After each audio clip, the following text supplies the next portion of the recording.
Got a question.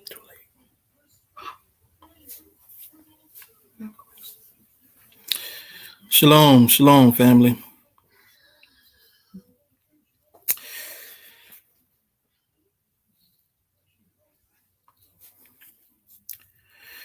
Okay, shalom. That is the Hebrew word for peace. My name is Yashar Yehuda. And the title of this video is Hebrew Israelite for Beginners. Genesis chapters 1 through 3. Again, the title of this video is Hebrew Israelite for Beginners, Genesis chapters 1 through 3.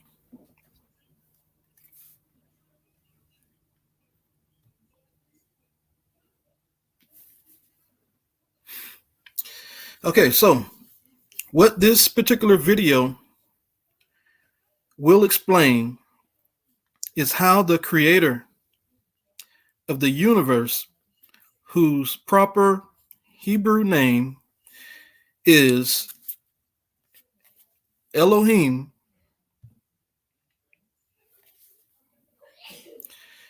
which means power, and it's translated to the word God in the Bible, created the heavens and the earth, the things visible and invisible, such as atoms and molecules.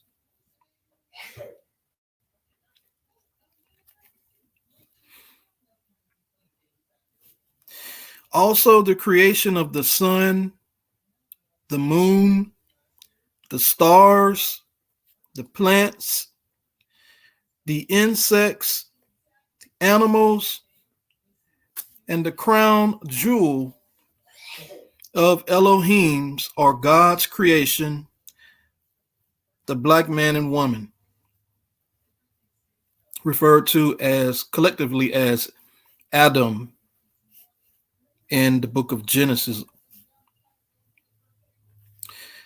Okay, so what I will briefly explain and go into is that this creation was all done in 6 periods of time, or 6,000 years, expressed in scripture as 6 days. The word Genesis in the first book of the Bible is of Latin and Greek derivation and means origin or beginning. The Hebrew word for Genesis is Bereshith. And we already went over the definition of what Genesis is already. Okay, so the story of Genesis, which I'm going to be going over, is also about the Most High choosing a special race of people. So that is going to lead us into the first scripture, which is Deuteronomy chapter 7, verse 6. And it reads, "For you are a holy people unto Yahuwah your Elohim. Yahuwah your Elohim has chosen you to be a special people to himself." That's Deuteronomy 7 and 6. Now, once you take up this walk, this lifestyle of keeping the law, statutes, and commandments, once you read in the Bible, you see the word Lord and God. You will not, read those English and Greek and Latin names, because that would be disrespectful to the Most High. That is one of the commandments, not to profane the name of the Most High power. So whenever you see the name of the word Lord or God, you substitute that for Yahuwah for Lord, and Elohim for God. But this particular verse right here, it brings out the fact that Israel is a chosen people above all other people created on this earth.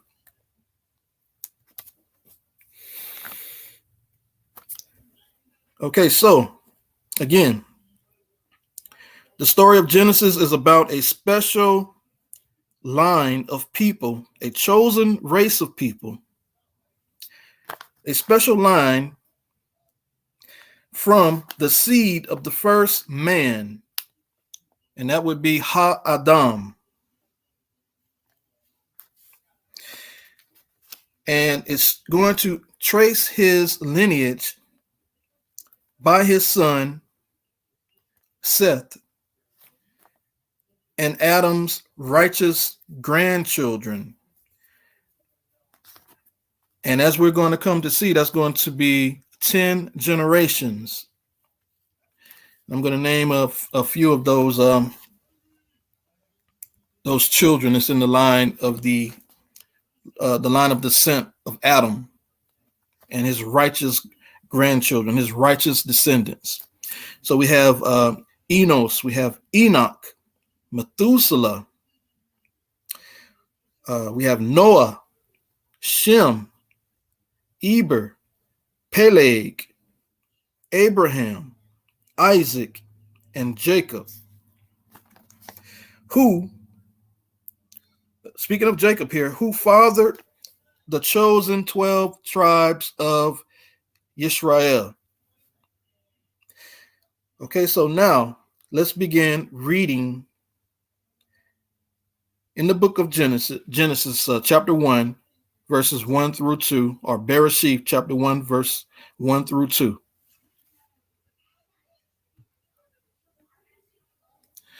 All right, and it reads,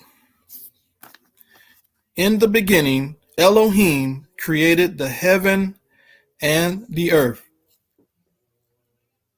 And the earth was without form and void, and darkness was upon the face of the deep.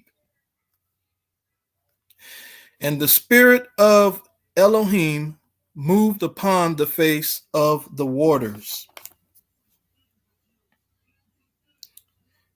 Okay, so I'm going to give you, as I read, I'm going to give you, a brief commentary on the verses that we're going to read today. We're going to be dealing with chapters 1 through chapter 3.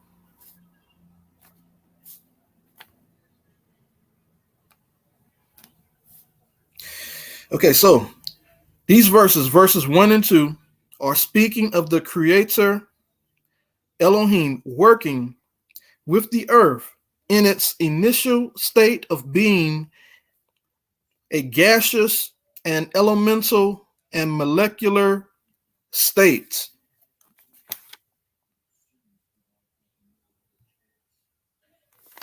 Again, verses 1 and 2 is dealing with the Most High working with the earth in its initial state of creation, being a gaseous, elemental, and molecular state.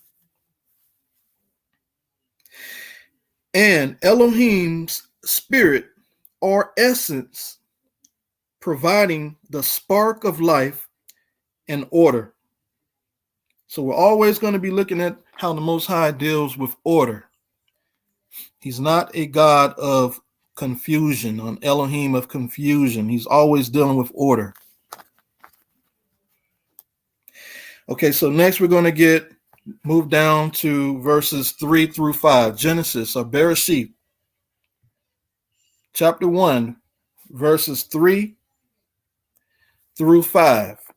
And it reads, and Elohim said, let there be light, and there was light.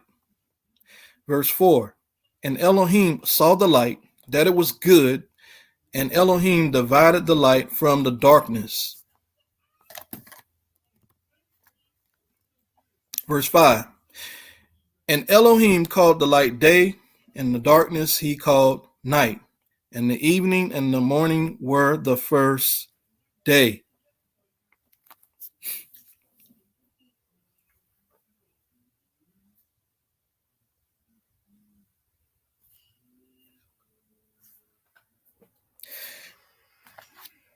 Okay, so again, that's Genesis chapter 1, verses 3 through 5. Okay, so let's get a little breakdown. The light that is created on the first day is the son of Elohim, that being Yahusha, and the benevolent angels. So the light is Yahusha and the benevolent angels that were created on the first day. And the darkness represents the rebellious angels, the rebellious angels. So this is what the darkness and the light that we read about here represents. So again, that's Yahusha and the benevolent angels, and the darkness represents the rebellious angels. All right, so picking up again in Genesis chapter 1, we're going to start at verse 6 here, verse 6 through 8. And it reads, "And Elohim said, let there be a firmament in the midst of the waters, and let it divide the waters from the waters." Verse 7, "And Elohim made the firmament and divided the waters which were under the firmament from the waters which were above the firmament. And it was so." Verse 8, "And Elohim called the firmament heaven, and the evening and the morning were the second day." Okay, so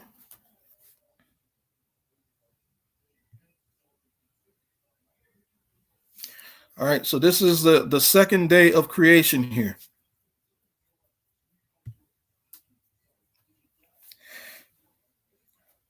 All right, so these verses 6 through 8, they bring out the little known fact that above the earth and the clouds, the Creator placed a solid crystalline firmament, which prevents man from leaving earth. So all the moon landings, so let me get your pick of the moon landings. All right, so all the moon landings and space travel video footage that the so-called Edomite or Caucasian man pushes as fact are all lies. So we have been lied to here. There's nobody leaving past the firmament that the Most High put. It's a solid dome firmament above the earth. So here's a picture, here's a pic of it. And also, so many people believe that the earth is spherical or a globe shape, but in reality, the earth is a flat earth model, and it's capped with the firmament or the dome.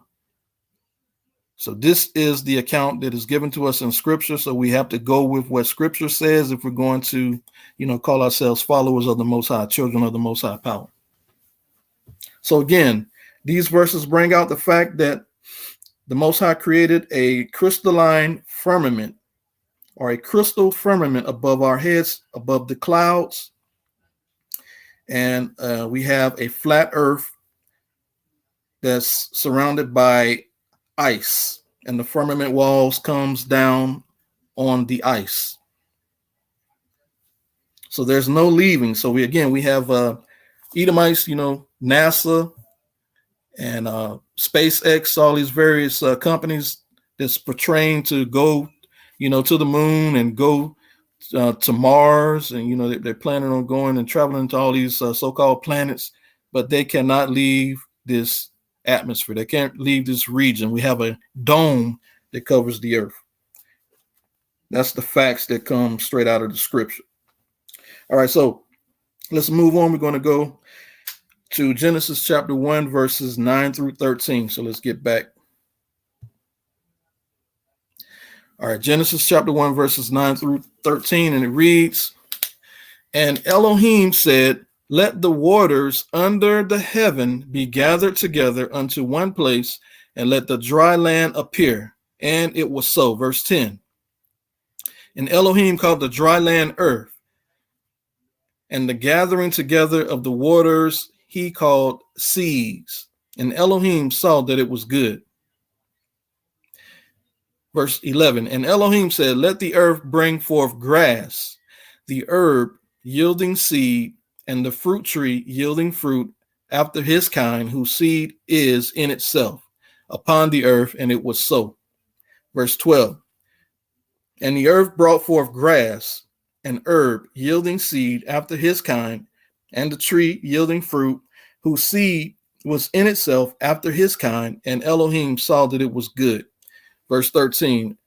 And the evening and the morning were the third day.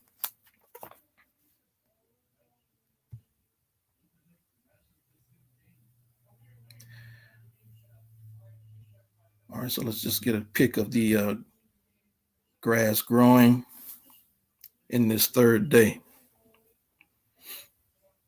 So again, the evening and the morning were the third day. It was dealing with the Most High separating the waters.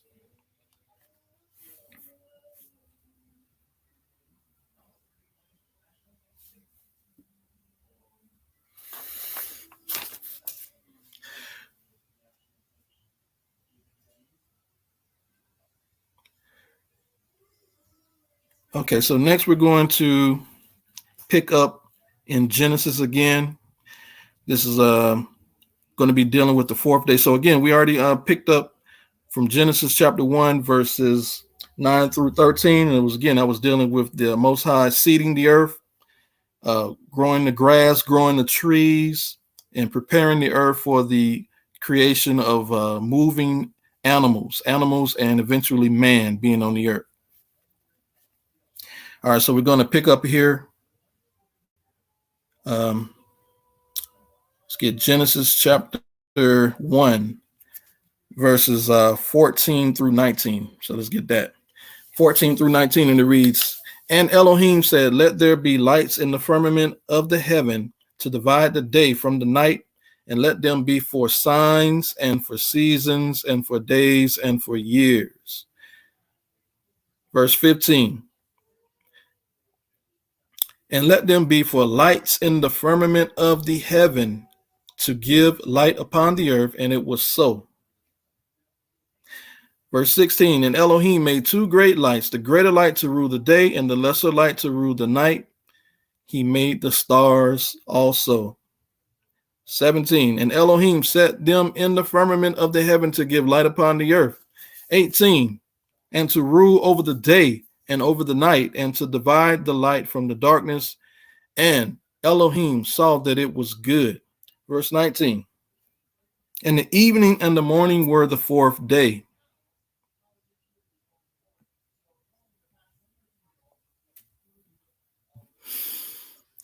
All right, so again, we're dealing with the fourth day of creation here. All right, so the fourth day is when Yah established the sun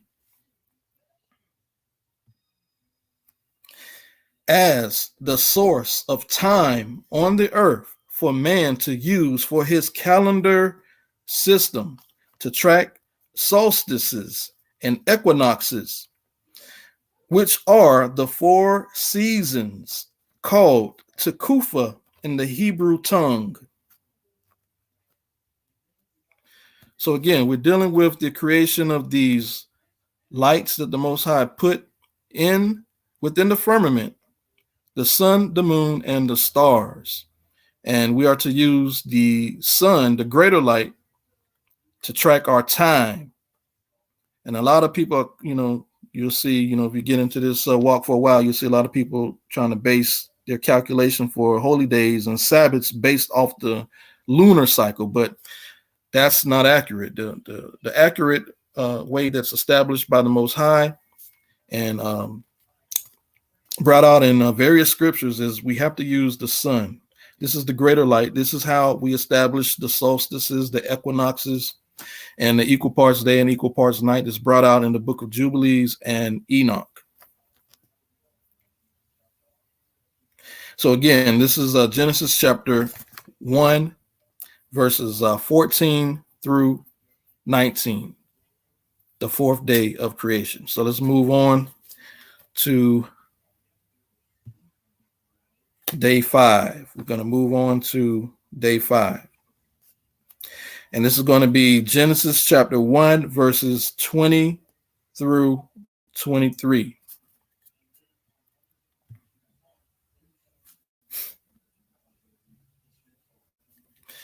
All right, so I'm going to get a couple verses from this particular reading. This is verse 20, and it reads, And Elohim said, Let the waters bring forth abundantly the moving creature that hath life, and the fowl that may fly above the earth in the open firmament of heaven.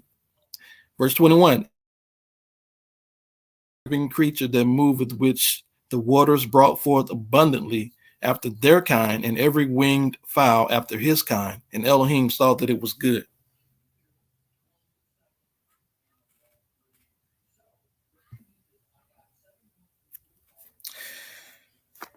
Okay, so we're dealing with the Most High making or filling the oceans and the rivers with the fish and with whales and with sea life. This was all done in the fifth period of time, or the fifth 1,000th year. This is the fifth day, the 5,000th year, the fifth period of time that the Most High filled the oceans and the rivers and the lakes with life, sea life. And also he created the birds on the fifth day. So again, that's Genesis chapter 1, verse 20 through 23. All right, so now let's move on to day 6.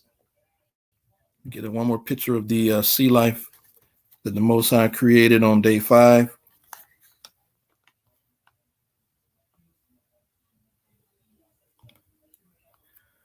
Okay, so we're moving on to day 6, and the scripture that we're going to be reading is Genesis chapter 1, verses 24 through 31.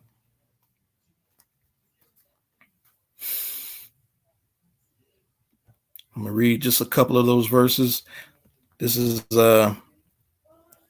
verse 24. I'm going to pick up at verse 24, and it reads, And Elohim said, Let the earth bring forth the living creature after his kind, and cattle and creeping thing and beasts of the earth after his kind. And it was so. Let me go down to verse 31. And for time's sake here, and it says, And Elohim saw everything that he had made, and behold, it was very good. And the evening and the morning were the 6th day. So verses 24 through 31 is just dealing with the creation of the land animals. So these are all the land animals that the Most High made on this 6th day.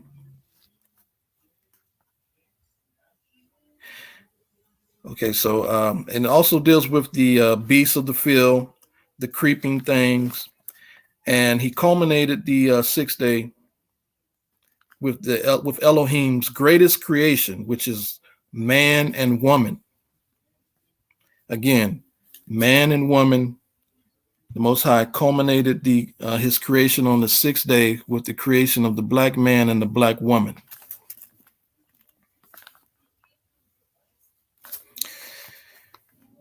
Okay, so we're going to move on to Genesis or Bereshit chapter 2 now. Chapter 2.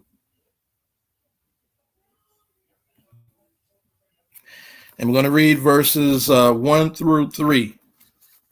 So let's read Genesis chapter 2, verses 1 through 3. And it reads, Thus the heavens and the earth were finished, and all of the hosts of them. Verse 2. And on the 7th day, Elohim ended his work which he had made, and he rested on the 7th day from all his work which he had made. Verse 3. And Elohim blessed the 7th day, and he sanctified it, because that in it he had rested from all his work which Elohim created and made.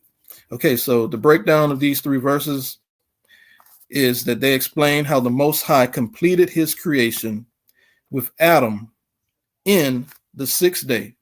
And we see he made the animals, but we're focusing on Adam and Eve here.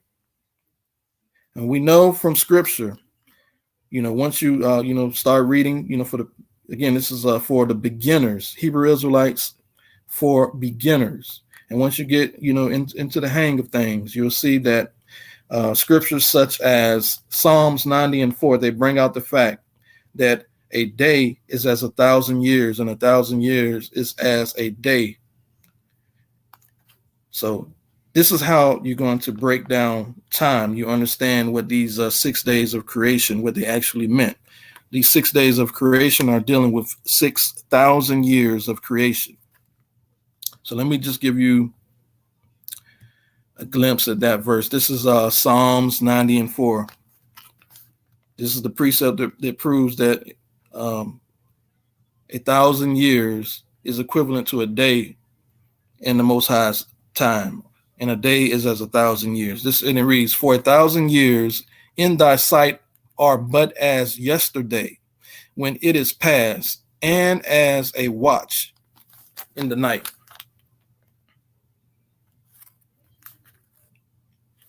Okay, so we see that in the sixth day, that Adam was created in the sixth day, and that Adam lived a total of 930 years.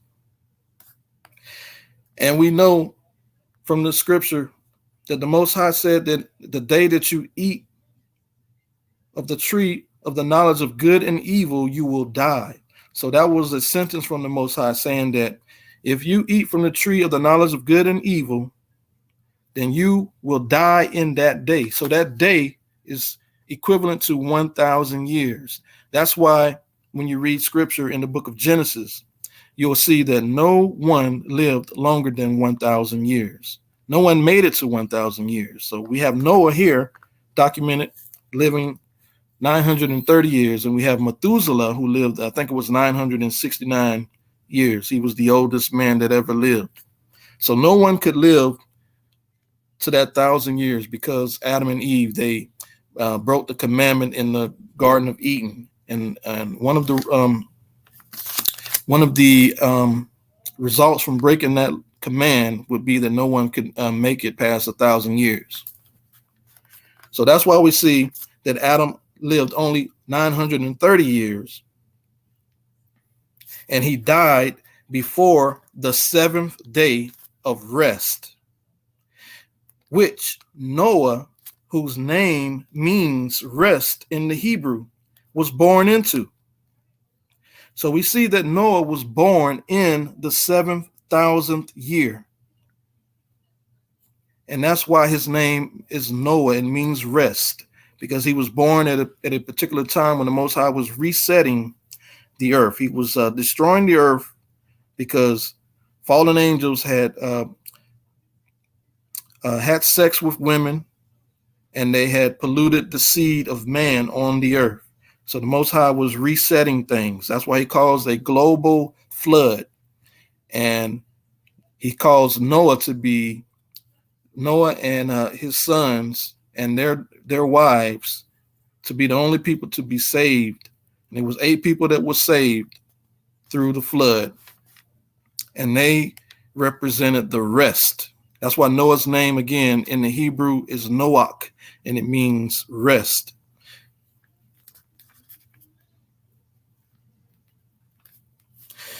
Okay, so now let's move on to Genesis, or Bereshit chapter 3. Genesis chapter 3.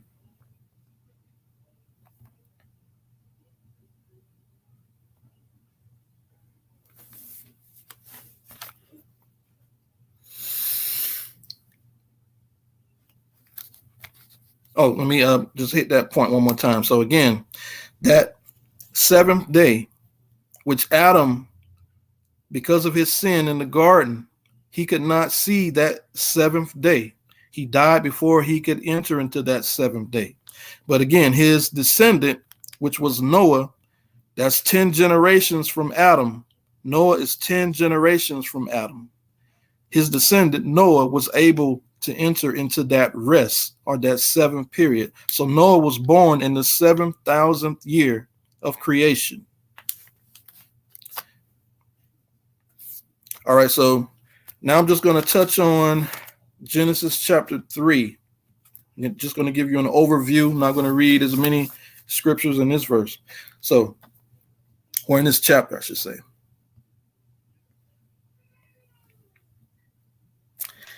All right, so Genesis chapter 3, it explains how Satan, who is referred to as the serpent, which in the Hebrew tongue is Nakash. Again, that word is Nakash. And it means magic serpent, whisperer, and enchanter.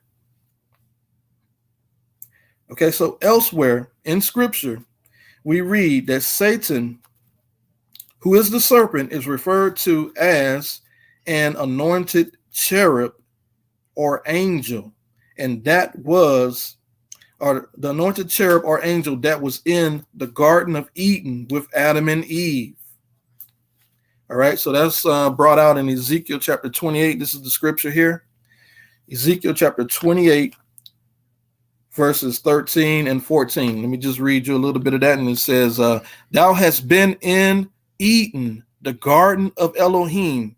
Every precious stone was thy covering. Speaking of Satan here, or Lucifer here.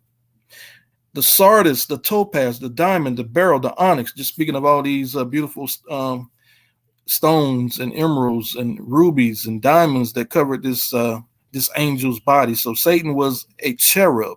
And the scripture here is bringing out the fact that he was in the Garden of Eden with Adam and Eve. Let me get verse 14. All right, so this is Ezekiel 28, verse 14. And it reads, thou art the anointed cherub that covereth, and I have set thee so. Thou wast upon the holy mountain of Elohim. Thou hast walked up and down in the midst of the stones of fire. So right here is speaking that this anointed cherub, which was Satan, that had fallen at the time of Adam and Eve in the garden, he was the one, he was the snake, the so-called snake or the serpent that was in the tree, how they portray it in the movies. So it was no actual snake or serpent, but this was an anointed cherub. And we know also from scripture that angels have the power to transform themselves into various shapes. Okay, so again, this brings out the fact of what we were dealing with, or what Adam and Eve was dealing with in the Garden of Eden. So again, Satan, the serpent, who was the fallen angel, deceived the woman and seduced her. Now, this is talking about actual sex. So you won't hear this a lot from, a lot of the people that you may have, like if you grew up in church, and the pastor would never tell you that the serpent or the snake, had sex with Eve. But I'm going to bring out, the facts here. He actually had sex with this woman. The scripture says, I'm going to bring it out. This is found in the book of Enoch, chapter 68, verse 6 and 7. Well, anyway, it reads that the fallen angel, and they named him in that book, his name was Gadriel. But he deceived the woman and seduced her, according to the book of Enoch, chapter 68,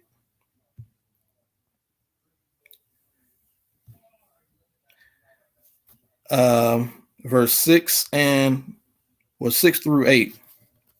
So let me just read you a little bit of that. And this it reads, and the name of the third angel, a fallen angel, is Gadriel. He discovered every stroke of death to the children of men.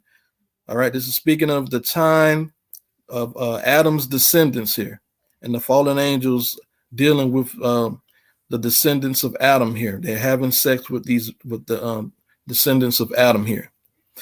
All right, now they're going back to the first woman here. Verse 7, it says, he, speaking of Gadriel, the fallen angel, seduced Hawa, or Eve, and discovered to the children of men the instruments of death, the coat of mail, the shield, and the sword for slaughter, every instrument of death to the children of men. All right, so we already touched on the part that I wanted to bring out. I highlighted the part that I wanted to bring out, and that was the fallen angel Gadriel seduced or had sex with Eve, which was Adam's wife in the Garden of Eden.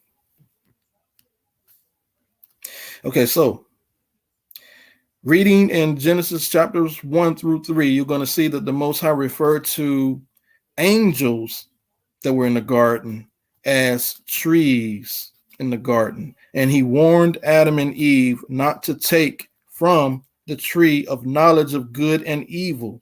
Now that's speaking of, these are just metaphors. All right. We're dealing with spiritual beings here. These are magical beings and powerful beings that Adam and Eve were dealing with in the garden here.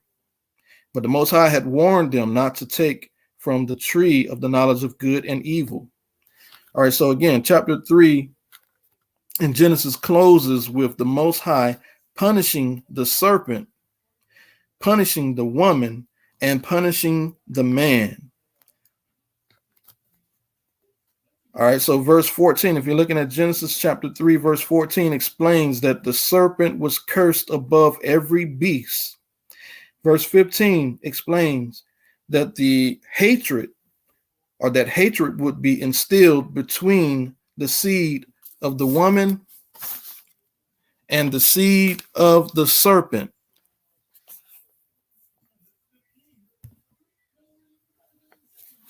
The seed of the woman and the seed of the serpent. The seed of the woman represents the chosen race of Israel, contrasted against the seed of the serpent, which represents the fallen angel's seed as well as Gentiles' seed. This is played out in the serpent seed, which is Cain murdering Abel, which was the good seed or the righteous seed that came from Adam.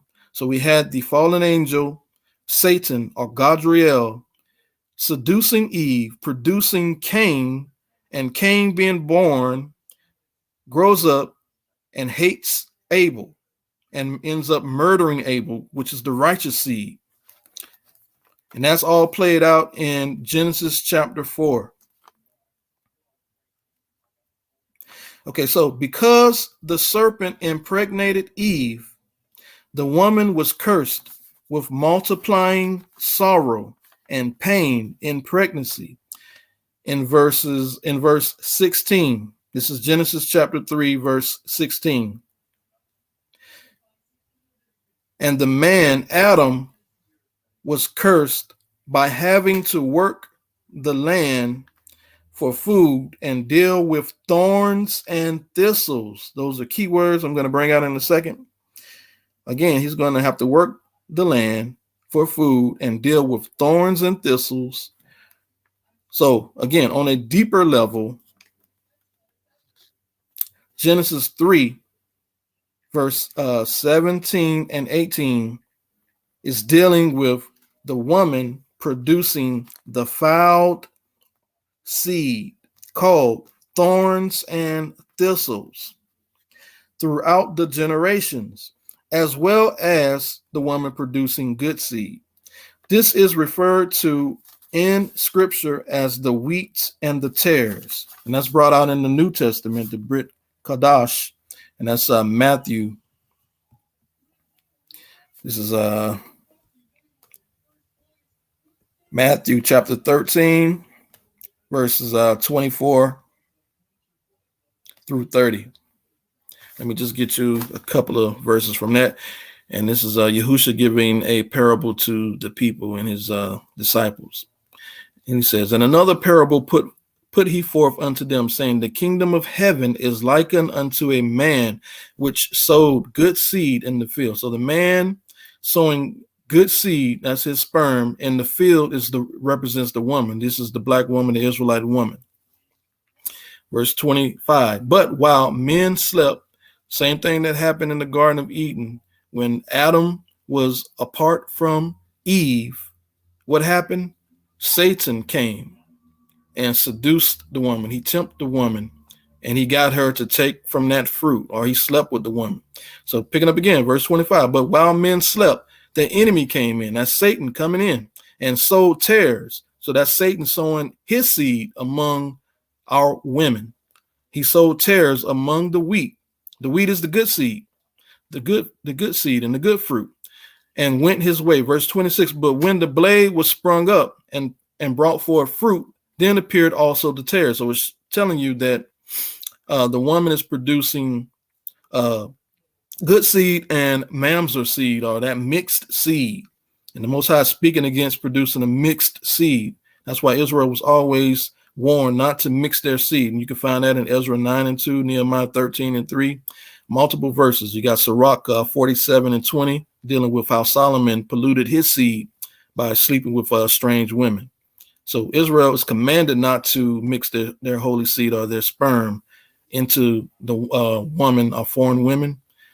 And that goes both ways. So the man can't take a Gentile woman, and a Israelite woman cannot take a Gentile man. So either way, it's mixing. All right, and that's forbidden in these scriptures. All right, so again, picking up at verse 27, and it reads, so the servants of the householder came and said unto him, Sir, didst not thou sow good seed in thy field? Whence then hath it tare? So he's speaking about just like on that scene. I did a video a couple of weeks ago with that movie called Life, with Eddie Murphy and Martin Lawrence in that film. And when they were in jail, they had the daughter of one of the, I guess it was the warden of that jail. She had got pregnant by, one of the inmates, and the warden was so, excited to see the baby, and the baby came out, and the baby was not white, but he was mixed. And he was angry. He wanted to find out who was the father, the pappy of that mixed baby. So this is what we're dealing with. We're dealing with mixing the seed and producing a polluted seed. And that's brought out again. That's in Deuteronomy chapter 23, verses 2. And it deals with the Most High forbidding mamzers or mixed seed from entering into the congregation. All right, so that was verse 27. Let's get 28. And he said unto them, an enemy hath done this. And the servant said unto him, wilt thou then that we go and gather them up? Verse 29. Yahushua says, but he said, nay, lest while you gather up the tares, you root up also the wheat with them. Verse 30, let them both grow together until the harvest. That's when Yahushua returns. And in the time of the harvest, I will say to the reapers, these are the angels, gather you together first the tares, that's the mixed seed, that's the foreigners, that's the polluted seed, and bind them in bundles and burn them. So this is what the Most High Yahushua, they think of the mixed seed, the polluted seed, and Gentile seed being mixed in amongst the Israelites. He says to burn them. He says, but gather the wheat and place them safely in my barn. All right. So that is the conclusion of what I wanted to bring out today. Again, which is dealing with Hebrew Israelites for beginners. And that was Genesis chapters 1-3. And again, it was explaining how the creator of the universe, whose name is Elohim in the Hebrew, how he created the heaven and the earth. And he made things invisible. He created the invisible and the visible things, the sun and the moon, the stars, the plants, the animals, the insects. He created everything. And the crown jewel of his creation was man, that he named Adam. So man and the woman that he named Adam. So also in the book of Genesis, it is going to outline the descent, or the descendants of Adam, the righteous descendants of Adam, who was keeping the laws, statutes, and commandments given to them by the Most High power. And again, from Adam to Noah was 10 generations. Let me see if I can pull that picture up again.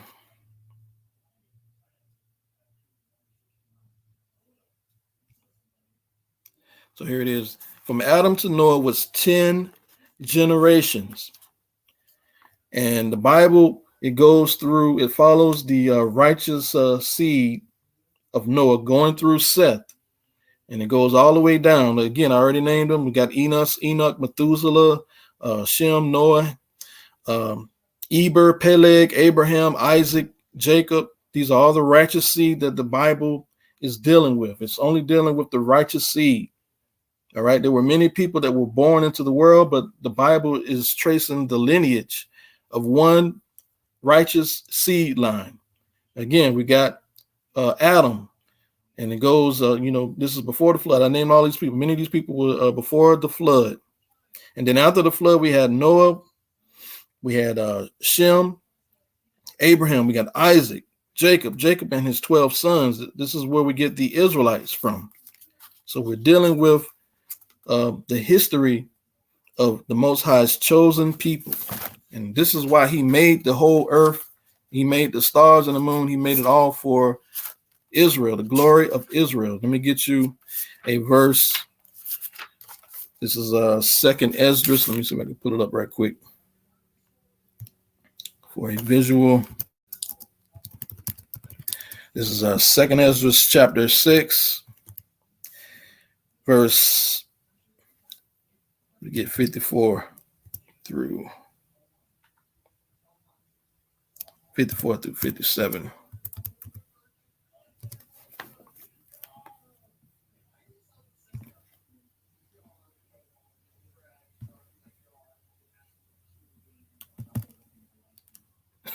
All right, so this is 2nd Ezra chapter 6, verse 54 through 57, and it reads, "And after these, Adam also, whom thou madest Lord of all thy creatures, of him come we all, and the people also whom thou hast chosen."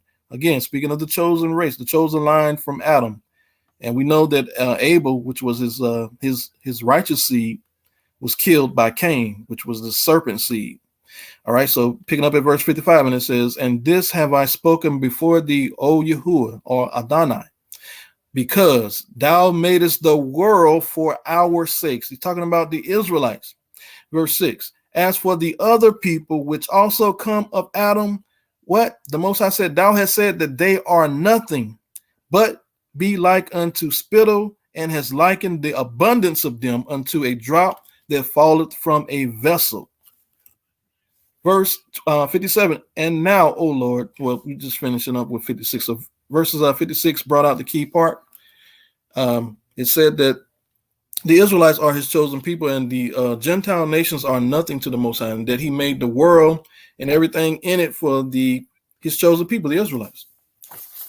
So again, that's what the whole story of Genesis, really the whole Bible is really, following the Israelites and their trials and their struggles and their triumphs and their glory and their good days and their bad days. It's just the history of the Israelites. So that's what the whole Bible is about, the book of Genesis or Bereshit.